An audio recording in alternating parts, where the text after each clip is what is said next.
দর্শক, আপনারা জানেন জর্ডানে একটি মার্কিন ঘাঁটিতে সাম্প্রতিক ড্রোন এবং ক্ষেপণাস্ত্র হামলায় 2 জন মার্কিন সেনা নিহত হয়েছে এবং বেশ কয়েকজন হতাহত হয়েছে।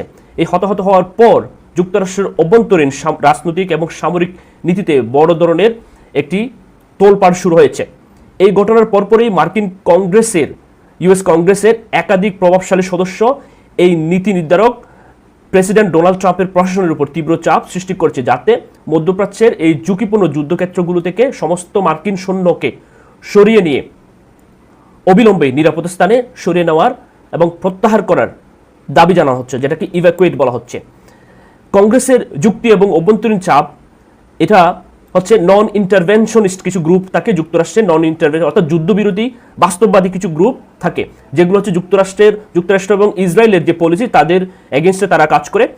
তারা দাবি করছে যে মধ্যপ্রাচ্যের এই অন্তহীন এবং বিপজ্জনক প্রক্সি যুদ্ধে মার্কিন তরুণদের জীবন উৎসর্গ করার কোনো যৌক্তিকতা নেই। আইন প্রণেতারা সতর্ক করছেন যে মার্কিন সমর্থিত গোষ্ঠীগুলোর হাইটেক মিসাইল এবং ড্রোন প্রযুক্তির সামনে মধ্যপ্রাচ্যে ছড়িয়ে ছিটিয়ে থাকা মার্কিন ঘাঁটিগুলো এখন চরম অরক্ষিত, এবং জর্ডানের এই হতাহতের ঘটনা প্রমাণ করে যে সৈন্যরা সেখানে কতটুকু ঝুঁকির মধ্যে রয়েছে। দর্শক, এটা হচ্ছে ডোনাল্ড ট্রাম্পের উপর সর্বশেষ চাপ সৃষ্টি করার মতো একটা পরিস্থিতি যুক্তরাষ্ট্রের সৃষ্টি হয়েছে। এই খবরটির পরে যে গুরুত্বপূর্ণ একটি খবর আপনাদের জন্য রয়েছে, সেটি হচ্ছে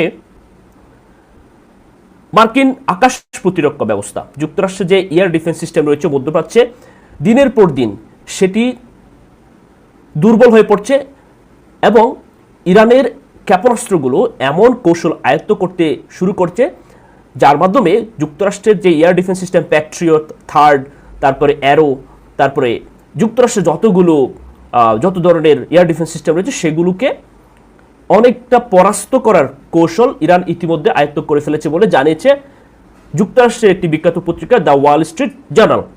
এটি আমার মুখের কথা নয়। মার্কিন গোয়েন্দা এবং সামরিক কর্মকর্তাদের উদ্ধৃতি দিয়ে দ্য ওয়াল স্ট্রিট জার্নাল জানিয়েছে, মধ্যপ্রাচ্যে মার্কিন সামরিক ঘাঁটিগুলোকে লক্ষ্য করে চালানো সাম্প্রতিক হামলায় ইরান তাদের ক্ষেপণাস্ত্র কৌশলের বড় ধরনের পরিবর্তন এনেছে। ইরান নতুন প্রজন্মের ব্যালিস্টিক ক্ষেপণাস্ত্রগুলো অত্যন্ত উচ্চগতির এবং এক্সট্রিম হাই স্পিডে উড়ে যাওয়ার পাশাপাশি লক্ষ্যবস্তুতে আঘাত হানার ঠিক আগ মুহূর্তে টার্মিনাল ফেজে নিজেদের গতিপথ পরিবর্তন, যেটাকে বলে ম্যানুভার, অর্থাৎ এগুলো কি করতে পারে, আক্রমণ করার অথবা ইন্টারসেপ্ট করার ঠিক আগ মুহূর্তে সেগুলো গতিপথ পরিবর্তন করে, যার কারণে সেগুলোকে ইন্টারসেপ্ট করতে পারছে না যুক্তরাষ্ট্রের বিশ্ববিখ্যাত এয়ার ডিফেন্স সিস্টেম। এর ফলে মার্কিন প্যাট্রিয়ট কিংবা অন্যান্য অত্যাধুনিক আকাশ প্রতিরক্ষা ব্যবস্থার পক্ষে এই ক্ষেপণাস্ত্রগুলোকে মাঝ আকাশে চিহ্নিত বা ধ্বংস করা অত্যন্ত কঠিন হয়ে পড়েছে। এটি যুক্তরাষ্ট্রের উচ্চ পদস্থ সামরিক কর্মকর্তাদের বিবৃতি এবং সেটি যুক্তরাষ্ট্রের ন্যাশনাল জার্নাল ওয়াল স্ট্রিট জার্নালে প্রকাশিত হয়েছে। পেন্টাগনের উদ্বেগ, পেন্টাগন হচ্ছে যুক্তরাষ্ট্রের সামরিক সদর দপ্তর, পেন্টাগন তথা মার্কিন প্রতিরক্ষা দপ্তর এই ভেবে সবচেয়ে বেশি উদ্বিগ্ন যে ইরান এখন নিখুঁত লক্ষ্যভেদী অর্থাৎ হাই একুরেসি সাথে মার্কিন সামরিক বাহিনীর অত্যন্ত সংবেদনশীল যে লক্ষ্যবস্তুগুলো রয়েছে এবং গুরুত্বপূর্ণ অবকাঠামোতে সরাসরি বোমাবর্ষণ করতে সক্ষম হচ্ছে।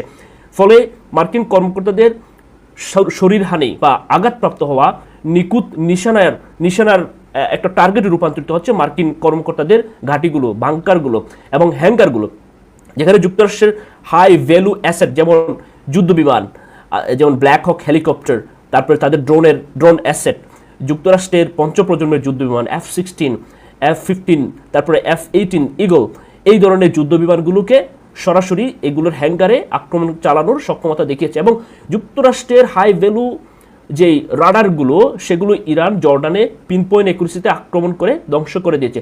আরেকটি কারণ, ইরানের একুরেসি বৃদ্ধি করার আরেকটি কারণ হচ্ছে যুক্তরাষ্ট্রের যে সকল রাডারগুলো ছিল মধ্যপ্রাচ্যের, বিশেষ করে ওমান, তারপর কুয়েত এবং বাহরাইনে অবস্থিত যে রাডারগুলো ছিল সেগুলো কিন্তু আর্লি ওয়ার্নিং দিত যুক্তরাষ্ট্রকে। সেগুলো বর্তমানে ধ্বংসপ্রাপ্ত হওয়ার কারণে জর্ডানের উপর আক্রমণ করার আগ মুহূর্তে অনেক দ্রুত তারা সেগুলোকে সার্ভেলেন্স বা আগে থেকে ডিটেক্ট করার সক্ষমতা কমে গেছে।